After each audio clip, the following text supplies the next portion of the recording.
Today's episode is packed full of health tips for navigating the holidays when you are trying to conceive. The holidays often bring many events and circumstances that aren't always in alignment with optimal health and fertility, such as drinking alcohol, overindulging on desserts and treats, traveling, being stressed, and navigating toxin exposures while traveling or staying at other people's homes, just to name a few.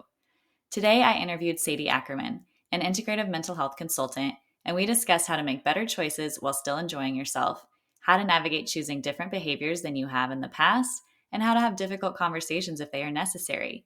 This episode really applies to all of us as we move into the holiday season. However, if you dream of having a baby soon or someday, this is especially important for you. Let's dive right in. Welcome to Healthy as a Mother, the podcast for becoming and being a mother, with your co-hosts, Dr. Leah Gordon and Dr. Morgan McDermott, two naturopathic doctors who get it. Each week, we teach you how to be the healthiest mother you can be, from fertility and preconception to pregnancy and birth prep, through postpartum and throughout motherhood, empowering you with the natural health guidance and education you're not getting elsewhere, so you can confidently navigate the broken system at large. The real, the raw, the untalked about. And remember, this information is not intended to diagnose, treat, or manage any disease. Always consult with your doctor before making any changes. Hey, I am so excited for today's episode. I am interviewing Sadie Ackerman. She is a mental health consultant who specializes in integrative psychology and emotional well-being to help highly sensitive women navigate their sensitivities, family and romantic relationships, career, trauma, and mood disorders. She's especially gifted at teaching others emotional intelligence, communication, and healthy relationship tools. And she also happens to be my sister, but that has really nothing to do with how brilliant she is. And I am so thrilled that you are here on the Healthy as a Mother podcast. Thank you for being here. Oh, you're welcome. Thank you for that intro. That's so sweet. Yeah. So today we actually have two parts that we're recording together around trying to conceive during the holidays. And this first episode is going to be around health tips of how to stay healthy and navigate that piece of conceiving through the holidays. And we'll do another episode on navigating the emotions that come up around the holidays and trying to conceive. And you're brilliant at both of these topics. So let's just dive right in. I put a question box on my Instagram asking people what sort of situations they felt were challenging to navigate during the holidays. And one that came up was alcohol. So let's talk about that first and foremost. How you're such an expert at people navigating difficult conversations, navigating difficult emotions around things, and you yourself are highly sensitive. So you also have to navigate not drinking and being mindful about the food that you eat and all of that. So I feel like you're such a perfect person to ask this question.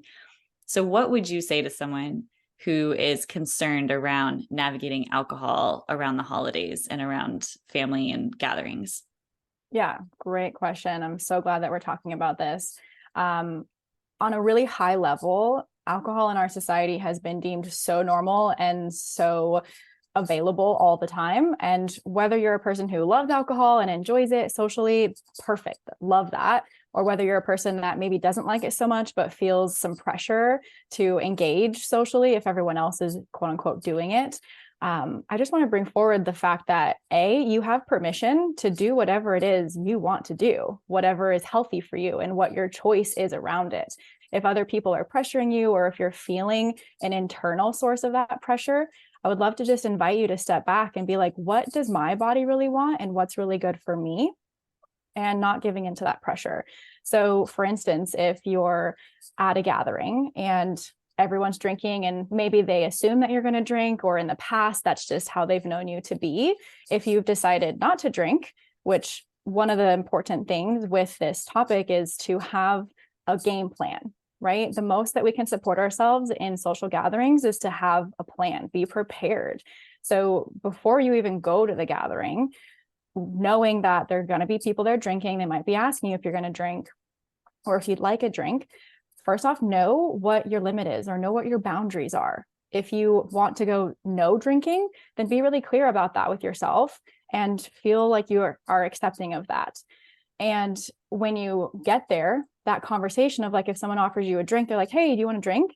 You can simply say, you know what, thank you so much for that offer. I'm actually going to stick to my fill in the blank, whatever beverages that you're really enjoying, whether it's just water or tea or a mocktail, which I think we'll talk about in a minute too. Just have that internal conviction that you have permission to be different. You have permission to do what's healthy for your body, and set your boundaries ahead of time so that you're not trying to scramble in your mind. And then you're like, oh my gosh, like, yeah, okay, I'll take a drink. And then you feel awkward about it. That's awesome. That's such a good first step. So before going to a gathering, knowing your boundaries, knowing what you're going to say or not say. So what would you tell someone who feels like they don't necessarily want to announce to the party or to the gathering that they're going to that they are trying to conceive and therefore avoiding alcohol? Maybe, what are some scripts or ideas of how they could handle that? For example, let's say you're someone who typically has a glass of wine at Thanksgiving, or, likes to have a cocktail around Christmas or whatever holiday you celebrate. And your cousins or your uncles or aunts or whoever, or your siblings know you to be someone who does. And all of a sudden you don't want to drink because you either could be pregnant or you're actively trying and you want to reduce alcohol, but they don't want to just turn around and say, I'm trying to get pregnant. What would you say? Like, these are these challenging conversations that if people don't have prep ahead of time, they do kind of, for people like me, I sort of panic in the moment because I'm not a good liar. And it's just hard to navigate. So what would you say to someone like that? Yeah, great question as well.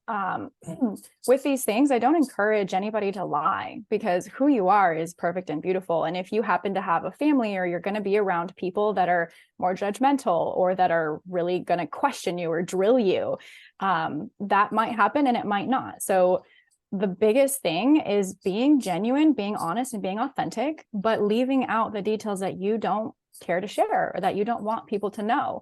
Again, a lot of this comes back to like giving yourself the permission to do what is best for you and to say what is really true for you. So if you don't want to bring up the conversation that you're trying to conceive or that you're drinking for that reason, don't bring it up.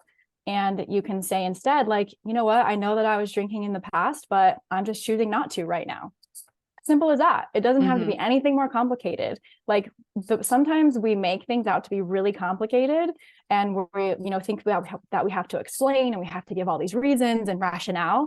And ultimately, at the end of the day, when you're coming from a place of like having to over explain, then that might make people more suspicious. So if you're just confidently saying like, yeah, I'm not going to drink tonight, I'll just have a bubbly water, thank you so much, or whatever it is.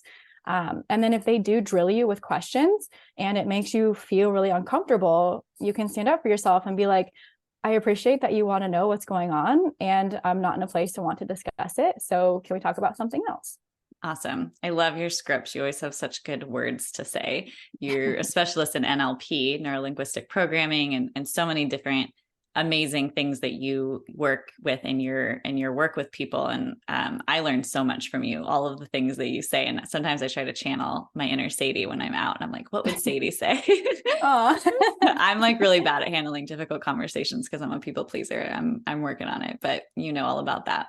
Yeah. Okay. So let's talk about like some practical tips for someone who is coming to an event. We had talked about this earlier, and things that I've done in the past too. If you want to have a drink, maybe you're not in the 2-week window of, waiting to see if you are pregnant. Maybe you just had your period and you're getting ready to ovulate, but you're not pregnant yet. If you want to engage in a little bit of alcohol, a glass of wine or a cocktail, that's up to you and your choice. But if you don't want to have any, or, you want to kind of have more control over that because you don't know what kind of options are going to be places, one of the best things that we discussed was bringing your own drinks and or ingredients for something like a mocktail. Can you speak a little bit about that and just some of the practical tips so people feel more in control of their beverages? Totally. Yeah. I think in some of these situations, right, sometimes the anxiety might get the best of us. Like, what are they going to think of me? Are they going to judge me? Are they going to ask me all these questions? Like, how do I, fly below the radar and just not provoke a lot of suspicion or whatever it is? So if you're not somebody who other people know you to carry your own beverages and it's like awkward to you or it feels weird, that's okay. Just accept that this is a point in time in your life when things change. Like people change all the time. That's a very normal thing. So to your point, you can bring your ingredients for mocktails. If you have like specific examples, you can bring a seltzer water or cranberry juice and limes or lemon juice, and make your own thing so that you feel like you're a part of the group and that you have a drink in your hand, but it doesn't necessarily have to be alcoholic. Yeah. Or if you want a specific type of alcohol that's maybe more safe for you or that you enjoy, a lot of ways to tiptoe around social situations is to make it humorous, or to bring, a joke to it, or to just make it funny. If you don't have that personality, that's okay. It's just that, if you just make it a little bit more light, then people roll it off their shoulders really easily. It's like, ha ha ha, laugh it off.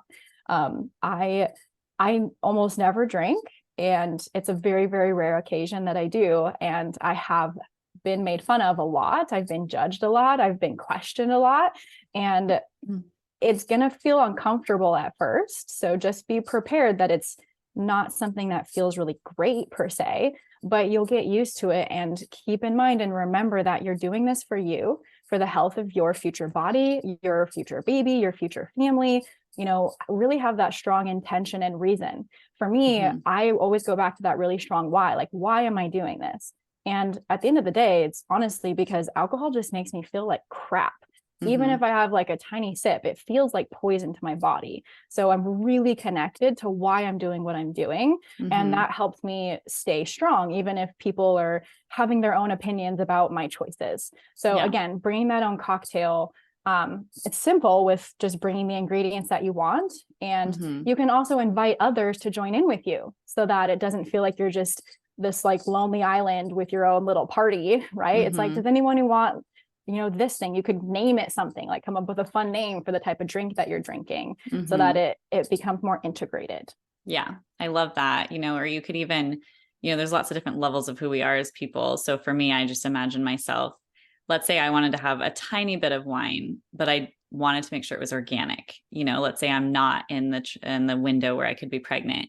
Then I'll bring my bottle of organic wine as a gift for the host, but making sure that I only drink that one that I brought. Or like you said, bringing the ingredients for a mocktail, and you could volunteer to make the drink. Say, I'm making drinks for anybody, and you make yourself a drink. No one has to know it doesn't have alcohol in it.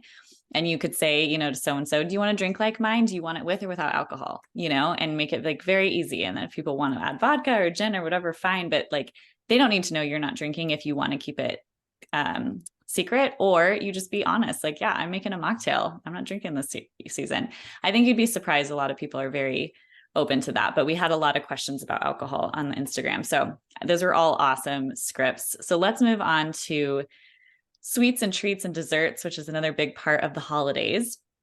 And when people are trying to conceive, they're trying to be mindful of reducing sugar intake and maybe not eating food triggers like dairy or gluten. That's how I am when the holidays get really tricky. Or, just wanting to stay in that healthy space because they either could be pregnant or they're preparing to try to conceive again. So what would you say to someone navigating that part of the holidays? Sure. So listen, eating healthy is never a crime.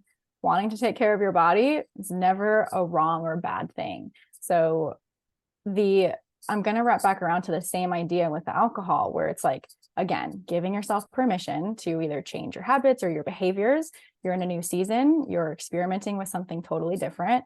If you're the type of person that used to eat like 6 cookies in one sitting because they just look so yummy, I was once one of them, then maybe this season you're going to just reduce it to 2.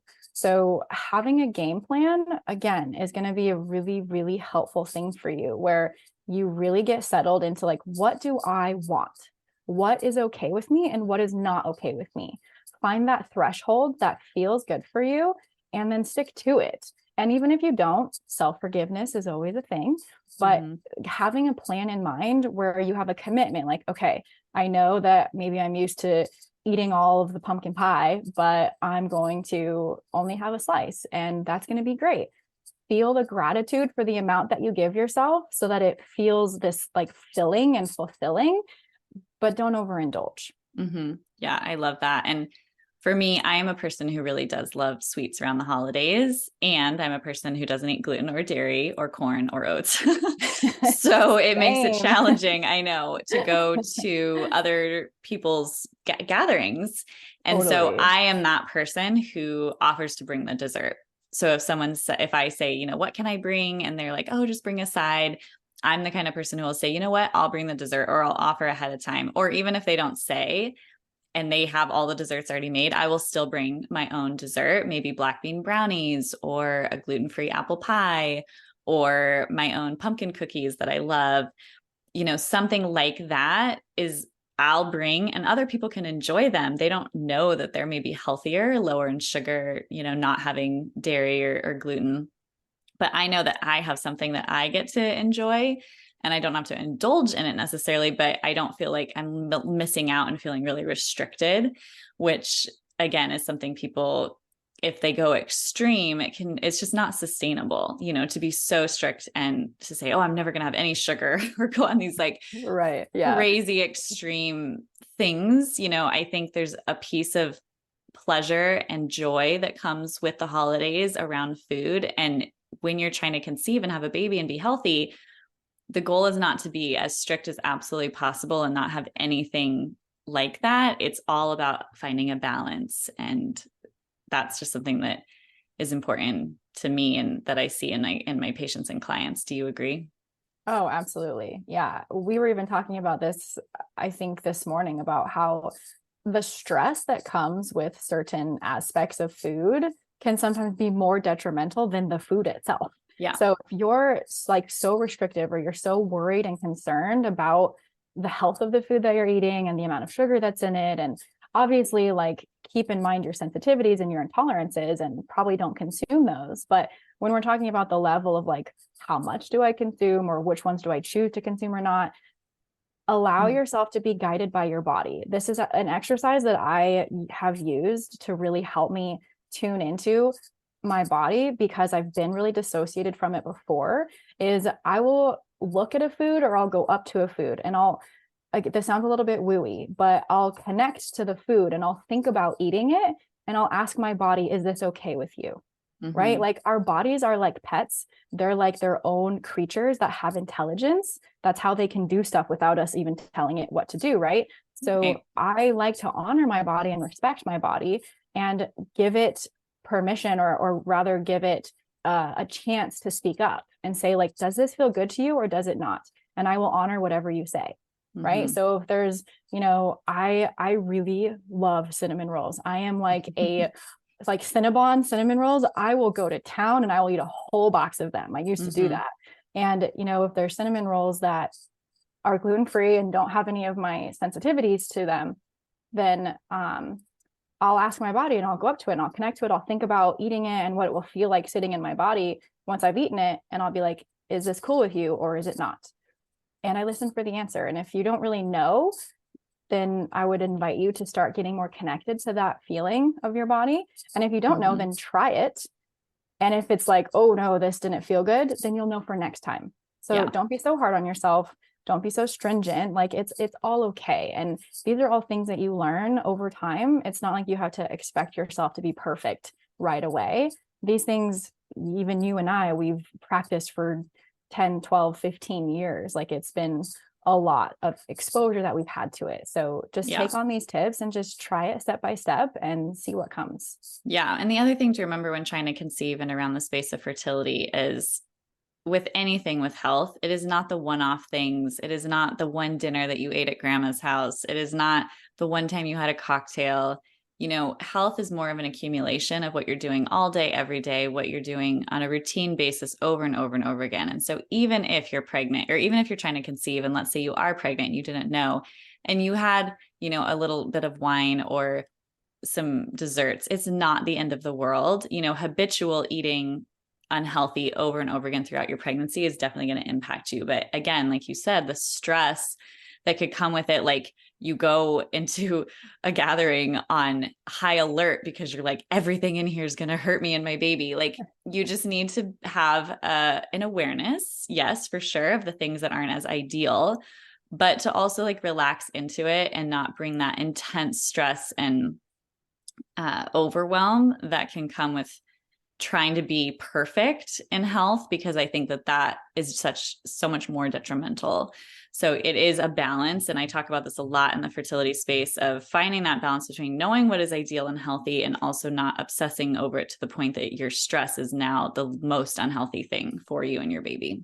Absolutely. Yeah. Just quickly chiming in, the 80-20 principle. Yeah. If you've never heard of it, that's okay. But just 80%, you're doing the very best you can. 20%, you mess up. Okay, cool. It's 20%. Don't worry about it. So having that idea in the back of your mind is like, it's okay. I'm 80-20. I'm good. I think that can really help.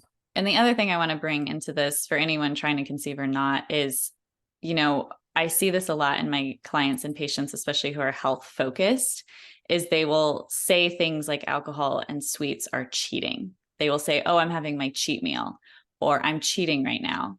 And I really encourage people to not have that mentality around anything, because if you're going to choose to indulge in something, I really want you to have an intention behind it, like you said, and honor that you are choosing to engage in a pleasurable activity, and that it is not a cheat from a restrictive, rigid lifestyle that you've created, because it brings such a different energy. If you're going to eat the cookie anyways, don't come at the cookie with this, I'm cheating and, I'm being bad and I'm so naughty, because it's such a different energy than saying, you know what, I am super healthy most of the time. Like, this is sort of my energy around food is I'm super healthy most of the time. Yes, I know I'm not going to eat the Cinnabon at the grocery store or at the gas station, or like some things I will choose to like not ever, but like, let's say I choose to engage in a certain dessert or sweet or alcoholic beverage. I'm going to choose to enjoy it.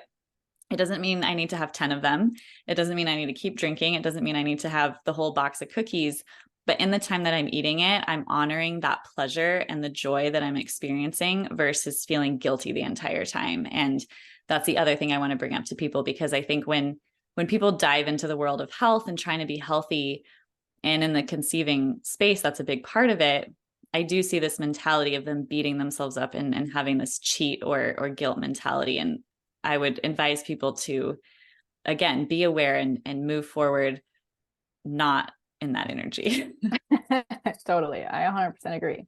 Let's take a quick break to hear a word from our sponsors. The holidays are a magical time full of parties and gatherings, sweet treats, and traveling.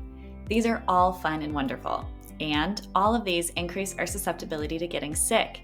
When we are trying to conceive, we want to avoid getting sick as much as we can.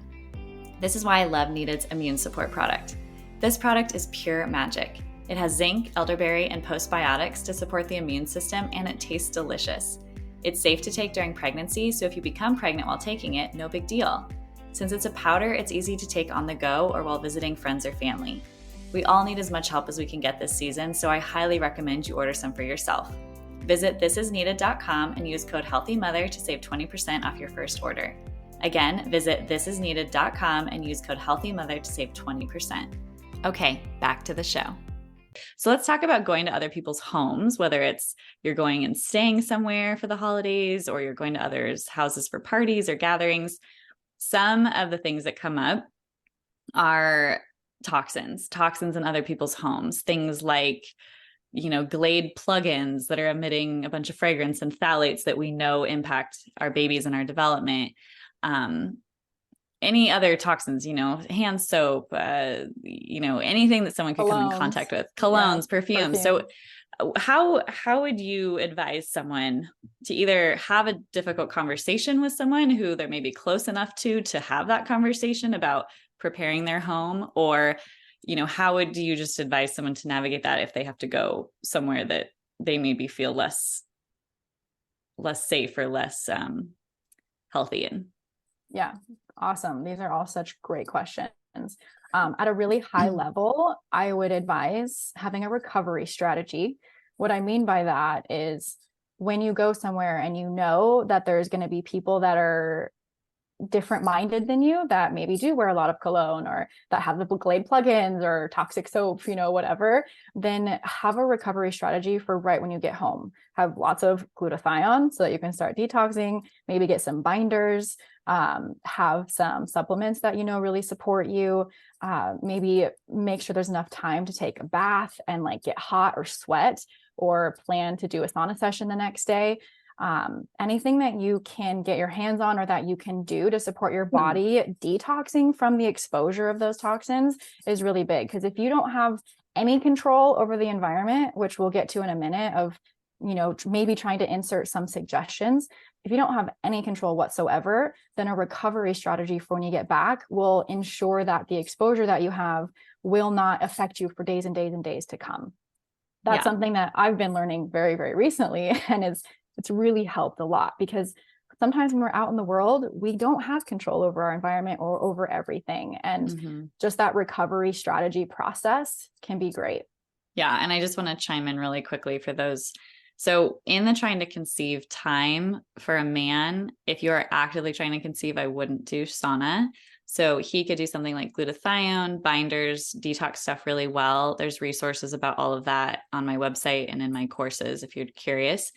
And then for a woman, I'm okay with sauna in the first 2 weeks of the cycle up into ovulation, but then avoiding sauna after ovulation in case you could be pregnant. We just don't want to be in a sauna in those early weeks. And also in the 2-week wait, from ovulation to the next period, we don't want to be actively detoxing. So something like binders would be great, where you're kind of binding up the toxins, and doing gentle detox, like walking outside and getting fresh air and maybe taking a warm bath, but not a hot bath, those kind of things. But in the 2 weeks from your period to ovulation, you can absolutely detox. So it just depends on where you are in your cycle.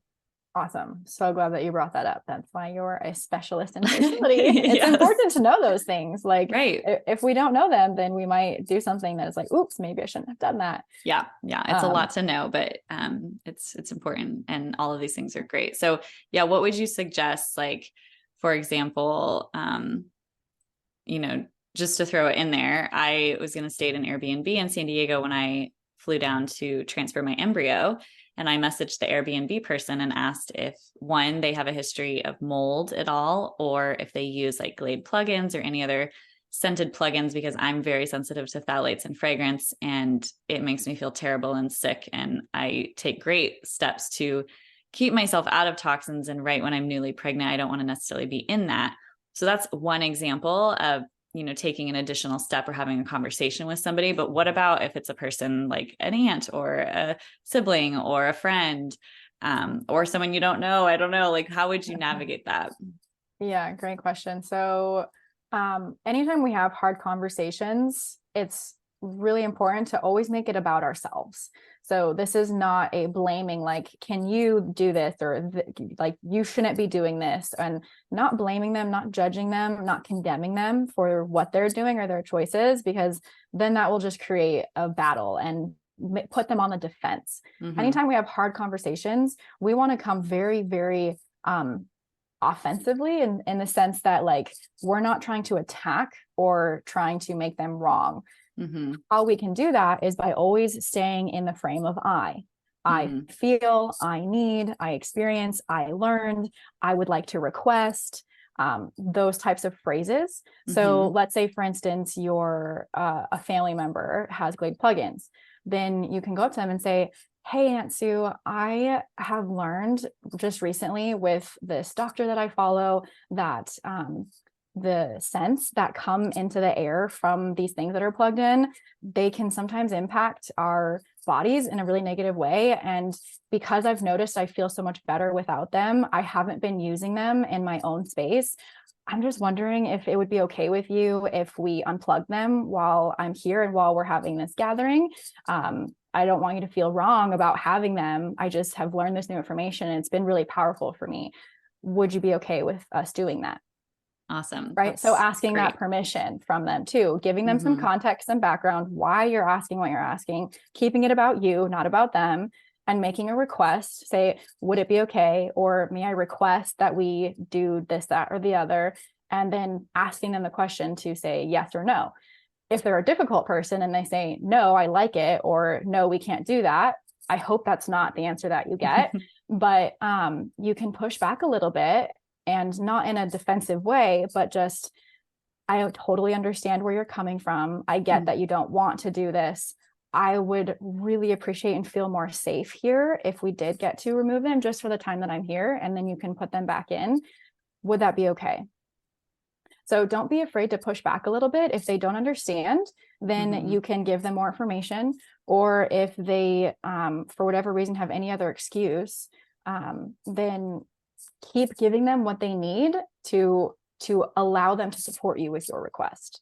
That's awesome. You're so good at this. I feel like I'm such a people pleaser, so I don't say anything. And I'm sure a lot of people listening to me or listening to this feel similar.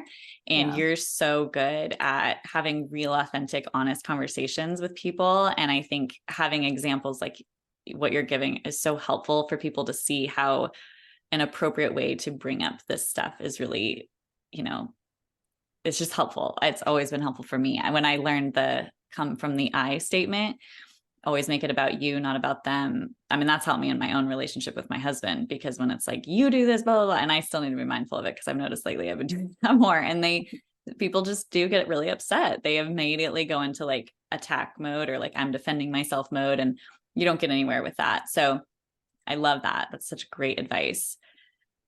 So what about, let's see, is there anything else we want to talk about going to others' homes? I guess if you're around people and they're, have strong perfume or cologne, and you're trying to kind of avoid that, I guess politely avoiding them. Is there anything else that you would say to that? Yes, I'll answer that. And I just had one quick thought from the very last thing we were talking about. If you are more of that personality of like the people pleaser, I used to be that way as well. So I completely relate. I've had to force myself to be a little bit more assertive, to stand up for myself, because I've gotten into situations where I've almost died because I haven't stood up for myself and what I need. So if you're having a little bit of trepidation with approaching somebody to have a conversation or to make a request or to express what it is that you need, then you can say that. Like, I always encourage the people I work with, like, be authentic. Just be like, hey, I'm really scared and nervous to ask you this, but would it be okay if I talked to you about something? And then that person immediately puts them in an energy of like, oh my gosh, yeah, like, what's going on? How can I support you? Or hopefully, right? Like, unless you're talking to someone that's like not as supportive or loving, then that would be a little bit more challenging. I would advise you to maybe talk to somebody else that could understand where you're coming from. But you can be genuine and be like, hey, I want to talk to you about something, but I'm really nervous about it. Is that okay?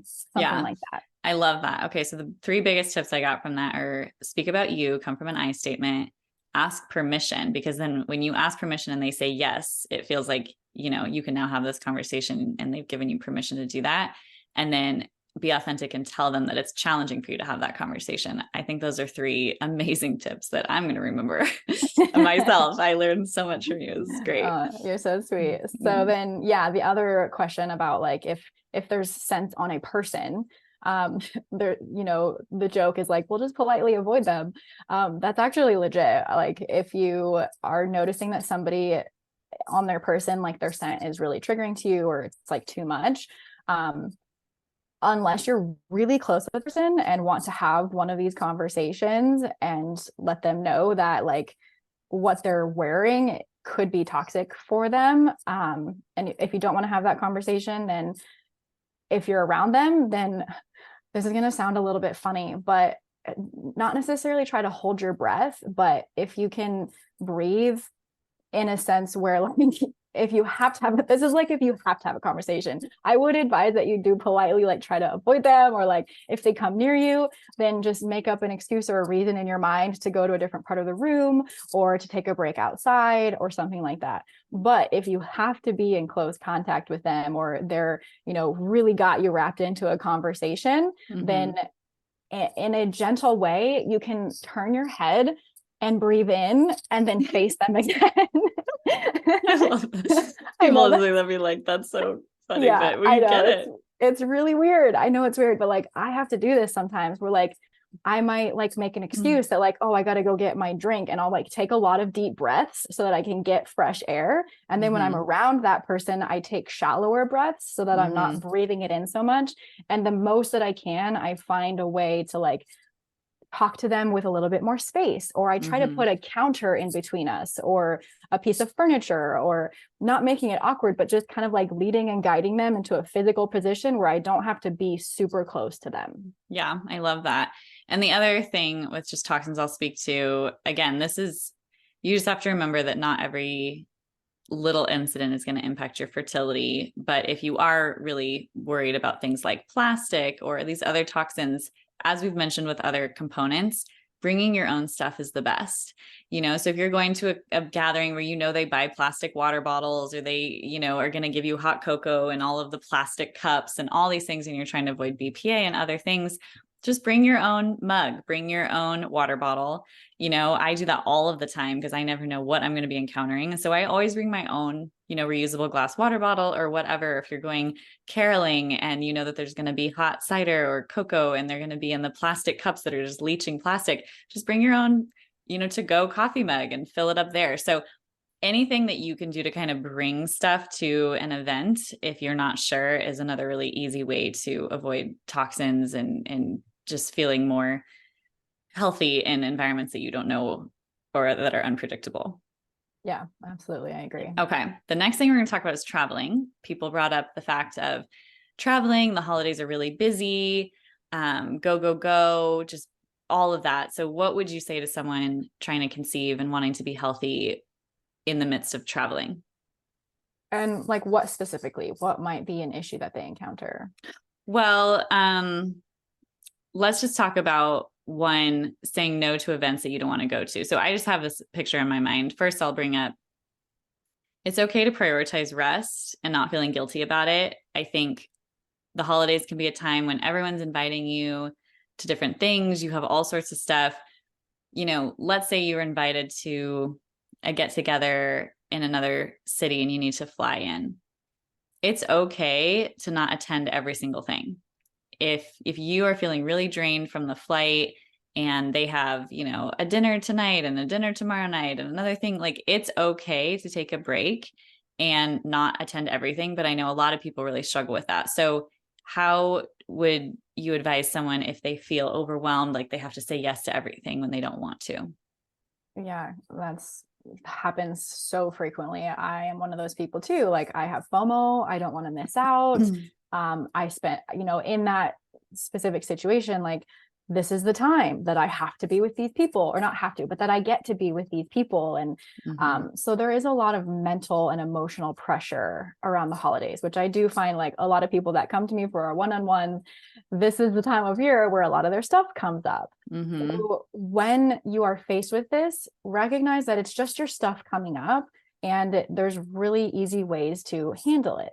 So, Lee and I talk about how like we have people pleasing patterns, or, we're this or we're that. Like we're aware that we have certain things about us and our personality that create certain circumstances. So if you're the type of person that's like me and you don't want to miss out and you feel really overwhelmed by all of the engagements, but you don't want to go, my biggest piece of advice is settle into being willing to accept who you are and what you need. Around the holidays, that is something that gets really put in front of our face, because not only family that's one of our deepest triggers and the thing that makes us face ourselves on the deepest level, but the number 2 point is that we do have to face ourselves on the deepest level. Like these experiences, while they're most pleasurable and they're wonderful and they're great, we will probably be faced with the experience of ourselves having certain things about ourselves that we either like or don't like. So to be a little bit more concrete about it, if you have a lot of engagements that you feel overwhelmed about, admit that to yourself. And again, give yourself permission. Like so much of our healing as people and our health is about permission, about being who we are and admitting and acknowledging what we need, and then being able to give ourselves what we need, and not necessarily caring how that's going to be received by others, right? With that people pleaser pattern or background, it can feel terrifying to disappoint people, or to feel like you're not giving your all, or that you're not acting in accordance to how they think that you should be acting, or that you're not going to be loved if you don't give and give and give and give. Like, those are all very scary things to face. So if you are facing them, like, let's dig into the stuff that is causing you to feel that way, rather than, feeling wrong about it. Yeah. Does that make sense? That's great. So if let's give a script example, like let's say you're going to an event or a series of events with family or whatever, and you just feel that going to all of them is going to be overwhelming. And there's one that you want to stay back and maybe rest and sleep or be on your own. What's an example of what you would say to the person hosting or something like that? Yeah. So this is a situation that can be overlaid to a lot of different situations. So even if yours isn't this exact scenario, you can still take this idea. What you want to do is have a appreciation of that person. So you can say something along the lines of, thank you so much for putting this all together. I know how much work and time it took and how much energy went into it. And I love that all of you guys are doing this. I'm finding that my body's really asking for whatever it is, whether it's more rest or more alone time, or, whatever it is, a bath or whatever. I'm really finding that my body's asking for this right now. So while I would really love to join, I need to prioritize this right now. And I would love to join the next one that you're willing to join. So it's kind of a sandwich. I don't know if you've ever heard of like the compliment sandwich, but you're acknowledging all of the good things, like, thank you so much. I love da da da. I am so appreciative of da da da. I acknowledge all the da da da. And this is what I need to do. Thank you so much for understanding that. I'm so excited to join this thing. Like, I'm so excited to join the dinner tomorrow night or whatever it is. Oh, that's great. I think the acknowledging all the effort that they did is a really key piece, because I know in certain circumstances in my life, if someone just doesn't show up, or they leave early, or they just seem very like aloof, even though I maybe made great efforts to make a separate, entree for them, that they could have when maybe someone else couldn't or whatever. If there's no acknowledgement of the effort, it can feel really hurt, when you're the one hosting, hurtful. So I think that that's such a beautiful way to do it, because if someone came to me, if I was hosting, let's say, and I invited someone and they said it that way, it would just be so much better, even if I went to great efforts to accommodate them. So I think that that's such a helpful tool and tip. Thank you so much for that. Yeah. The other thing I want to say around traveling and just doing all of this stuff is keeping up on immune support. As we get stressed and we're traveling, we're around a lot of different people, we're exposed to stuff. And we know we don't want to be sick in early pregnancy if we can avoid it. Having fevers and things like that aren't ideal. So it's not like you need to stay home and not travel or, do anything, but just supporting your immune system as much as you can. The number one piece is resting, sleeping, and not staying out late every single night, waking up early, trying to do it all, that will drain your body. So saying exactly like you said, giving your body the time to rest and asking, permission, or not permission, but just requesting that of others. And then other immune support, like from Needed and other things like that, the steps that you can take to support yourself as you're traveling are really key. So I love the immune support by Needed. Other nutrients include zinc, vitamin D, vitamin C. Quercetin can be really helpful. There's nasal sprays that you can get. The Xfinity? No, it's not Xfinity. Xclear. Xclear, or whatever they call it. Not the TV provider or whatever it is. That you can spray in your nose when you're traveling in an airplane or at the airport, that will prevent, the viruses and things from coming into your space. So there's a bunch of things that you can do to kind of support that. The other thing is supporting rest. So you had mentioned a product by Healthy Gut. Can you mention that? And then I'll talk about another one. Yeah. It's called Be Serene. It's a cream that you can rub on your temples or on your wrists or wherever. And it literally puts you to sleep in like 5 minutes. It's Yeah. so So I wonderful. think it has GABA and L-theanine. So if you're having a hard time, adjusting to different time zones, melatonin isn't always recommended when you're trying to conceive because it can disrupt your ovulation unless you're going through IVF, then it's totally fine. But for someone who is either in the 2-week wait or right around ovulation, Needed has an amazing stress support, or it's a relaxation and resting support. So sleep and relaxation. It also has L-theanine and some other things that are safe during pregnancy. So if you're out of the 2-week wait, Be Serene by Healthy Gut is a great option. Needed is a great option as well. Their rest and relaxation. So those are kind of some of the tips for traveling. The last thing I want to talk about is making energy bubbles when around others. Can you just speak to that? Absolutely. So the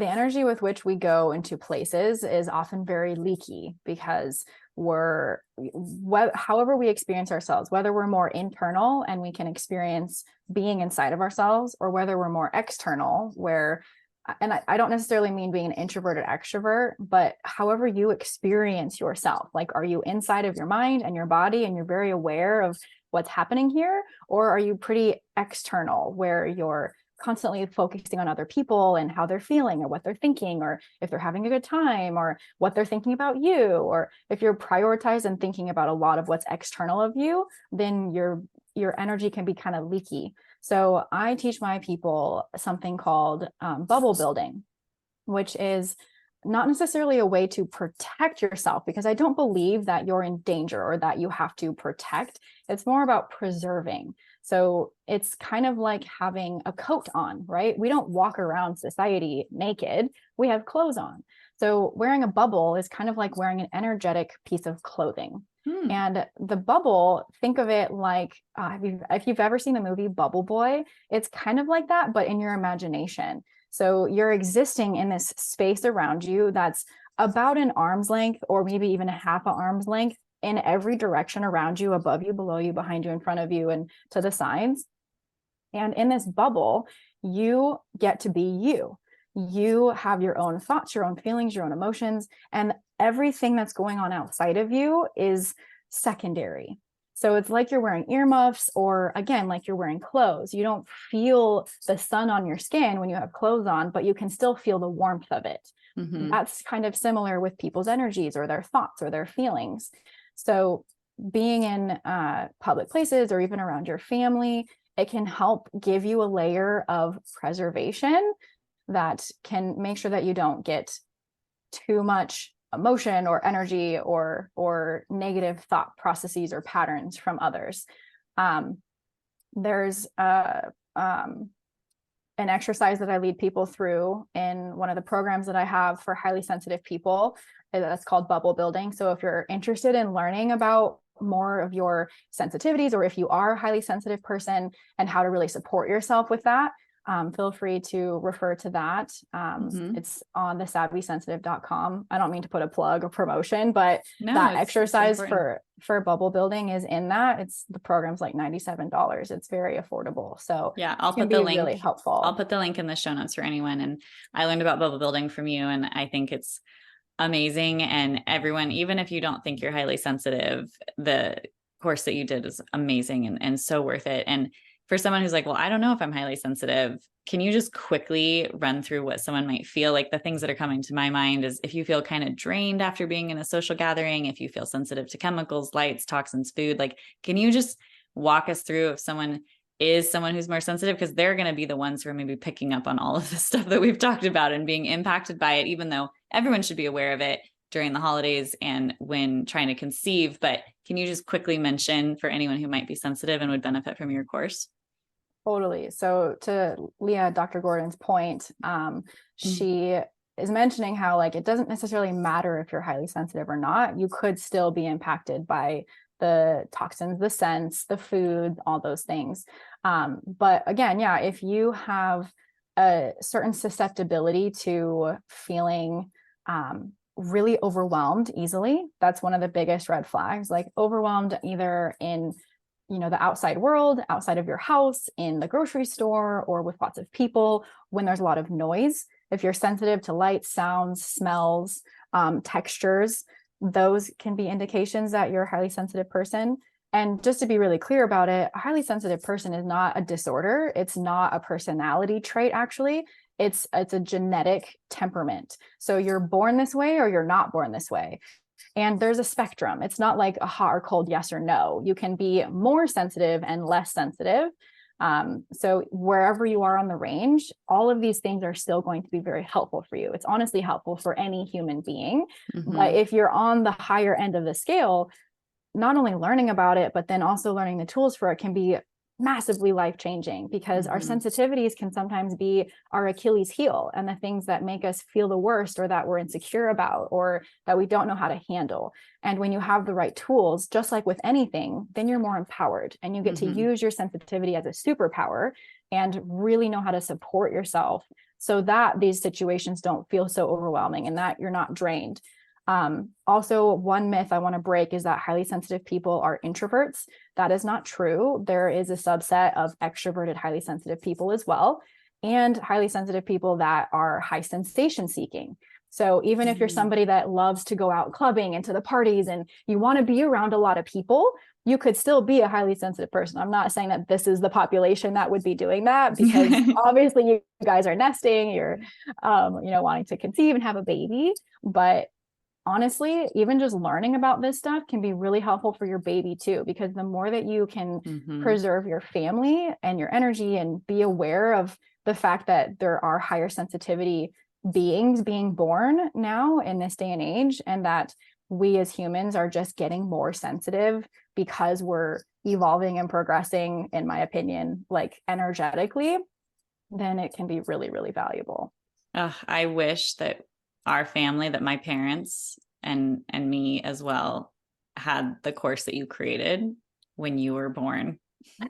Me too. Because your entire life would be different, I think. And so you've given such a gift to the world. And yeah, I agree. I mean, we've talked a lot about health tips while trying to conceive. A lot of them have to do with, being sensitive to those things. Everyone would benefit, even if they're not a highly sensitive person. But you make a great point that when you're trying to conceive, you obviously want to have a child. That's step number one. But once you have a child, there is a lot to navigate around that piece.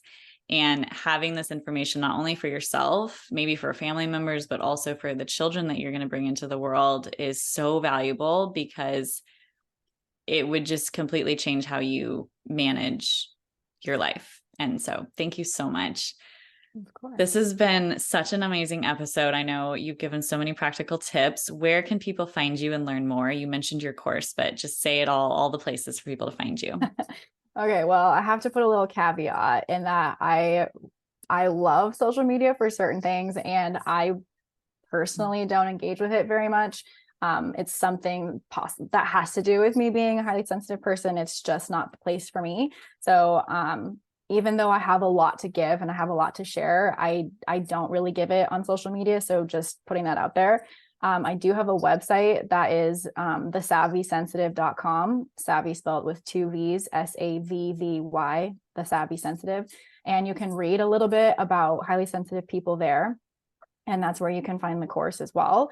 And I have some videos because I've made a good effort. I've attempted and I've tried to do social media.